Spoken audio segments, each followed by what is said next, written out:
Síntese está de volta. Vamos para o último bloco com a finalização do primeiro dia de julgamento da extradição do italiano Cesare Battisti. O ministro Eros Grau foi o primeiro a adiantar o voto. Ele tinha que sair mais cedo, ele já havia comunicado, e, nesse sentido, ele, pela ordem de votação, normalmente começaríamos com a ministra Carmen Lúcia. Ele abriu divergência, sendo que o ministro Joaquim Barbosa também pediu para adiantar o voto. Para até entrar nesse detalhe, é uma situação muito comum, não é, Lídia, que às vezes o ministro, por algum motivo, ele tem a necessidade de sair, ele pede para adiantar o voto. O voto do ministro, inclusive, Eros Grau, foi muito rápido, já abrindo divergência. No caso do ministro Joaquim Barbosa, ele também pediu para adiantar o voto, porque isso é um caso público, inclusive ele tem um problema de saúde na coluna muito sério, ele tem até uma cadeira diferenciada e tem recomendação médica para evitar aquela posição que o ministro fica naquela cadeira, aquela posição ergonômica, que pode lhe afetar seriamente a coluna. Um julgamento de 9 horas e por isso ele também pediu para adiantar o voto. O ministro Joaquim Barbosa, em um voto que também foi longo, ele analisou os diversos aspectos do voto do relator, ministro César Peluso. Vamos direto ao ponto em que ele aborda a questão da decisão do Ministério da Justiça em conceder o status de refugiado a Cesare Battisti.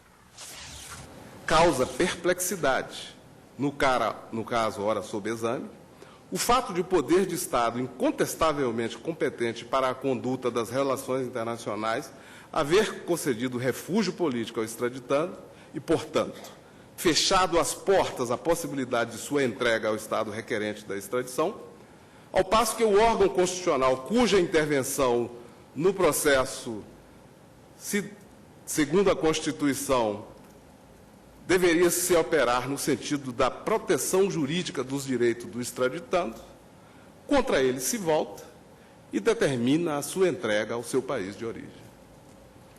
Não vejo qualquer distinção relevante entre este caso e a extradição 1008.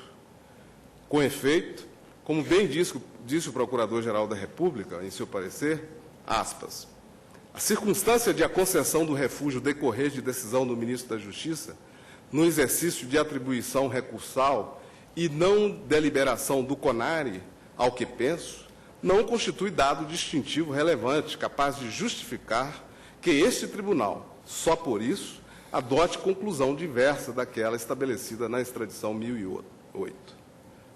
Voto, portanto, no sentido de declarar a prejudicialidade do processo de extradição como consequência da decisão do Ministro de Estado da Justiça de conceder o refúgio ao extraditando. Em consequência, determino a expedição de alvará de soltura em benefício do extraditando, que, a meu ver, encontra-se preso ilegalmente desde o dia 15 de janeiro de 2009, quando o governo brasileiro lhe concedeu o status de refúgio. É como voto. Portanto, acompanhando a divergência aberta pelo ministro Eros Grau contra a extradição. O voto da ministra Carmen Lúcia teve por base o entendimento de que o status de refugiado político do extraditando prejudica, portanto, do ponto de vista dela, seguindo também a linha manifestada pelo ministro Eros Grau e pelo ministro Joaquim Barbosa, a concessão da extradição. Não vejo, portanto, nenhuma mácula a, de alguma forma, enodoar o processo que teve lugar no Poder Executivo Nacional. E chama atenção para a circunstância que nós já tivemos caso, por exemplo, na extradição 785, em que depois de julgada a extradição por este plenário, houve o pedido de extradição e imediatamente foi suspenso, ainda que já tivesse havido julgamento. E o ministro Nery da Silveira, que era o relator, entendeu que não poderia haver o prosseguimento por causa dessa natureza elisiva que se tem na concessão de refúgio. Não verifico, portanto, nenhum dado, nenhum elemento que pudesse viciar o processo de concessão de refúgio, que pudesse, de alguma maneira, deixar de incidir diretamente sobre, como disse o Procurador-Geral da República, nos efeitos deste processo de extradição, razão pela qual, como disse ao início, faço juntada de voto, peço venha ao ministro relator mas sigo a divergência, que já se pronunciou em 2 votos, no sentido da extinção da extradição em razão da concessão de refúgio. Nesse momento, portanto, tivemos 3 votos contra a extradição e o voto do relator no sentido de conceder a extradição de Cesare Battisti. Já o ministro Ricardo Lewandowski acompanhou o voto do relator, ministro César Peluso. O eminente ministro César Peluso já trouxe à baila uma expressão utilizada pelo ilustre ex-procurador-geral da República, que subscreveu o parecer e que vale a pena repisar, segundo o qual os homicídios que fundamentam este pedido de extradição parecem marcados por certa frieza e desprezo pela vida humana, o que contrasta com o caráter nobre de uma ação voltada para as reformas do Estado. Quanto à extradição em si, agora, quanto aos aspectos formais, senhor presidente, eu observo que o pedido atende à existência da dupla tipicidade, tendo em conta que o crime de homicídio capitulado no artigo 575 do Código Penal da Itália corresponde àquele tipificado no artigo 121 de nosso Código Penal. E também entendo, tal como o fez o parquet e também agora o eminente ministro relator, que os crimes não estão prescritos. Lídia, vamos rever agora o ministro Carlos Aires Brito. Ele, no voto, ele cita o caso Olivério Medina, que foi uma extradição julgada aqui no plenário do Supremo, e que foi um caso bastante comentado, inclusive, durante esse julgamento. Qual a relação deste caso do padre Olivério Medina com essa extradição? Foi uma citação que o ministro Carlos Brito fez para que houvesse uma comparação entre os 2 casos.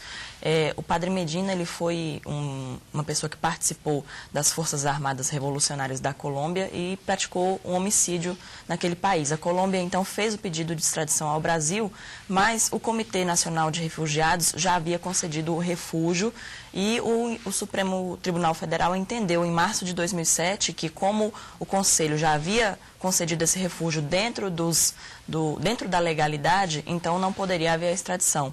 Então o Supremo não conheceu da extradição nesse caso, expediu o alvará de soltura e manteve como legítimo o ato do Comitê de Refúgio que concedeu essa possibilidade de se manter no Brasil. Então o ministro Carlos Brito fez essa comparação, porque nos 2 casos há uma semelhança, que é a questão do refúgio. Só que no caso do Cesare Battisti, o comitê negou o refúgio e depois foi concedido pelo ministro Tarso Genro. E nesse do padre Medina não houve essa intervenção do ministro da Justiça. Ele já foi concedido direto pelo próprio comitê. O ministro Carlos Aires Brito já disse logo no início do voto qual a opinião formada sobre o caso. Eu começo adiantando que o eminente relator, sem dúvida produtor de um magnífico voto, me convenceu. Inclusive mostrando que o caso é peculiar se comparado com o caso Olivério Medina.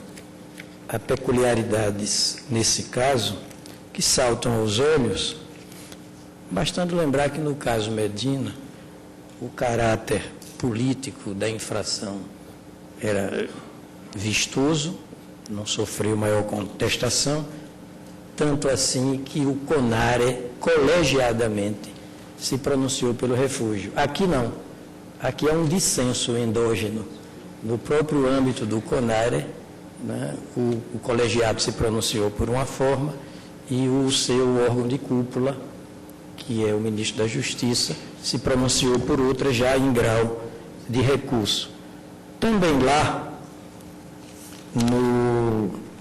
na extradição 108, da relatoria do ministro Pertence, a pertinência temática foi demonstrada de plano, porque a motivação do ato administrativo de concessão do refúgio coincidia com os fundamentos do pedido de extradição, coisa que não me parece acontecer no caso presente.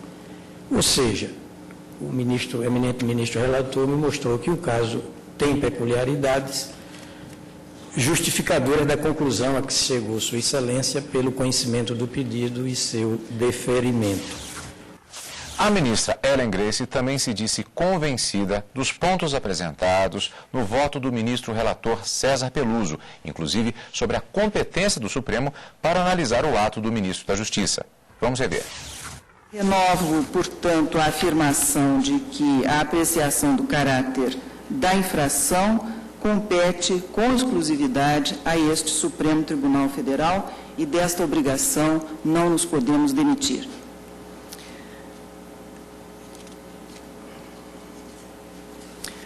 Gostaria ainda, senhor presidente, de acrescentar que também no julgamento de processos extradicionais, a Casa tem limitações muito restritas. Nós examinamos a legalidade do pedido, nós não adentramos, como não poderíamos fazer, no reexame e rejulgamento ou numa atividade revisional dos atos soberanos da magistratura de outro país. Aqui também impõe-se a este Supremo Tribunal o respeito pela soberania alheia. Isso também extensamente consta da nossa jurisprudência vetusta, este respeito absoluto pela soberania de outros Estados, e nas palavras sempre precisas do ministro Celso de Mello, disse que esta Corte não aprecia o mérito da condenação penal e nem reexamina a existência de eventuais defeitos formais que hajam inquinado de nulidade a persecução penal instaurada no âmbito do Estado requerente. A necessidade de respeitar a soberania do pronunciamento judicial emanado do Estado requerente impõe ao Brasil, nas extradições passivas, a indeclinável observância desse dever jurídico. É, portanto, senhor presidente, nesta linha de raciocínio e adotando as razões que foram bem expostas pelo eminente relator, como também pelo eminente ministro Ricardo Lewandowski e pelo ministro Carlos Brito, e pedindo todas as vênias aos votos divergentes, que eu acompanhe a conclusão para deferir a extradição com as ressalvas já postas nos votos anteriores, ou seja, a detração e a limitação de 30 anos da pena de prisão. Nesse ponto, tínhamos um placar, digamos assim, de 4-3 a favor da extradição, acompanhando o voto, portanto, do ministro relator. O ministro Marco Aurélio adiantou, neste ponto, a partir da sua respectiva manifestação no plenário, que pediria a vista do processo, reafirmando pontos que defendeu nos debates anteriores do dia. Presidente, reafirmo, não cabe, presidente, questionar na profundidade maior, na plenitude maior, o ato político, não vou falar em ato discricionário, político do ministro do Estado da Justiça. O que nos cumpre, presente a Constituição, presente a impossibilidade de dizer-se que certos atos estão ao abrigo a ponto de não se ter a submissão à jurisdição, é saber se esse ato, tal como lançado, consubstancia ou não desvio de finalidade. A resposta para mim, com pureza da alma, presidente, é negativa. Por isso, limitando-me no voto, e pretendo, inclusive, a pensar na problemática da prescrição, no que aqui se asseverou até mesmo que a detração implica a interrupção da prescrição, e jamais ouvi dizerem que o fato de se considerar a prisão preventiva no Brasil a custódia de alguém preventivamente resulta também em fator interruptivo, e os preceitos que revelam a interrupção, preceitos penais, devem ser interpretados de forma estrita, tais como eles se contêm. Não há preceito algum, nem na lei do refúgio, que diga, né, da suspensão, da interrupção da prescrição, nem da suspensão da prescrição, E muito menos preceito que diga que o fato dele ter sido preso processualmente no Brasil para uma possível entrega também revele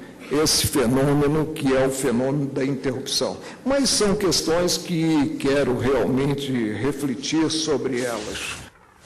Portanto, o voto vista do ministro Marco Aurélio será decisivo para o caso. Agora, aí vem a questão.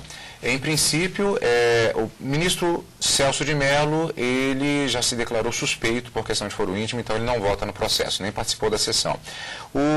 Pelo falecimento do ministro Menezes de Direito, também não temos este voto. E, desta forma, teremos, caso o ministro Marco Aurélio se manifeste contra a extradição, 4-4. Em tese, haveria o chamado voto de Minerva, caberia ao ministro Gilmar Mendes decidir. Mas a própria defesa do extraditando Cesare Battisti já se manifestou no plenário nesse sentido, já adiantou, houve até entrevistas nesse sentido. Como fica, portanto, essas possibilidades a partir do voto do ministro Marco Aurélio?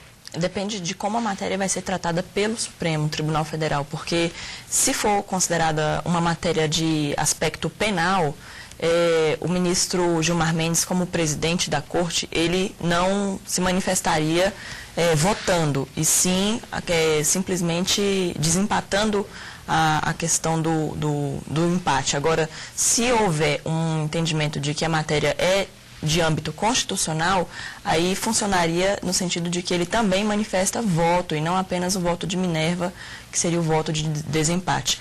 Como você mesma falou, a defesa já fez, inclusive, um pedido de que a matéria fosse tratada como matéria penal. Porque se houver um empate, o ministro Gilmar Mendes, então, não votaria. E sim, haveria aquela tendência de seguir o princípio que deveria haver um julgamento, então, a favor do réu, no caso, o extraditando, então ele permaneceria no Brasil. O empate seria favorável ao réu? Deveria ser, então, uma abstenção do ministro Gilmar Mendes, no sentido de votar, e então, como haveria o empate, ele não vota, haveria o empate 4-4, uma suposição, deveria-se, então, aplicar a lei a favor do extraditando, que, no caso, equiparando-se a um réu, como se fosse um habeas corpus, por exemplo.